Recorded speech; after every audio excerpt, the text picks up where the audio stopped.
ఆంధ్రప్రదేశ్ రాష్ట్రానికి 4సారి ముఖ్యమంత్రిగా తెలుగుదేశం పార్టీ అధినేత నారా చంద్రబాబు నాయుడు బాధ్యతలు స్వీకరించారు. ఉమ్మడి రాష్ట్రానికి 2 సార్లు, విభజిత రాష్ట్రానికి 2 సార్లు ముఖ్యమంత్రి అయ్యారు. చంద్రబాబు సీఎంగా ప్రమాణ స్వీకారం చేయడంతో ఆయన ఎంత జీతం తీసుకుంటారు, దేశంలోని రాష్ట్రాల ముఖ్యమంత్రులందరికీ ఎంత వేతనం ఉంటుంది అనే వివరాలను తెలుసుకోవడానికి నెటిజన్లు ఆసక్తి చూపిస్తున్నారు. ఒక్కో రాష్ట్రంలో ఒక్కో రకంగా సీఎంల వేతనం ఉంటుంది. వారి రాష్ట్ర పరిస్థితులు, ఆర్థిక స్థితిగతులను బట్టి ఆధారపడి ఉంటుంది. చంద్రబాబుకు ప్రభుత్వం ఇంటిని ఇస్తుంది.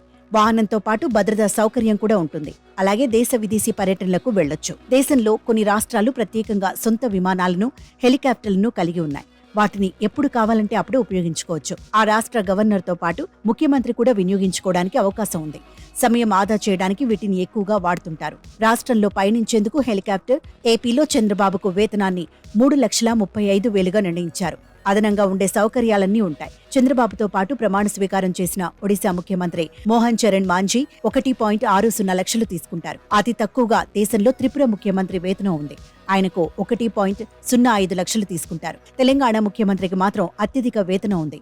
ఆయన 4.10 లక్షలు తీసుకుంటున్నారు. దేశంలోని తొలి స్థానంలో తెలంగాణ ముఖ్యమంత్రి ఉంటున్నారు. దేశవ్యాప్తంగా వివిధ రాష్ట్రాల ముఖ్యమంత్రులు ఎంత వేతనం తీసుకుంటున్నారో తెలుసుకుందాం. తెలంగాణ 4,10,000, ఆంధ్రప్రదేశ్ 3,35,000, గుజరాత్ 3,21,000, హిమాచల్ ప్రదేశ్ 3,10,000, హర్యానా 2,88,000, జార్ఖండ్ 2,55,000, ఢిల్లీ 3,90,000, ఉత్తరప్రదేశ్ 3,65,000, మహారాష్ట్ర 3,40,000, పశ్చిమ బెంగాల్ 2,10,000, ఉత్తరాఖండ్ 1,75,000, రాజస్థాన్ 1,75,000, ఒడిశా 1,60,000, మేఘాలయ 1,50,000, అరుణాచల్ ప్రదేశ్ 1,33,000, అస్సాం 1,25,000, తమిళనాడు 2,05,000, కర్ణాటక 2 లక్షలు, సిక్కిం 1,90,000, కేరళ 1,85,000, మణిపూర్ 1,20,000, నాగాలాండ్ 1,10,000, త్రిపుర 1,05,500,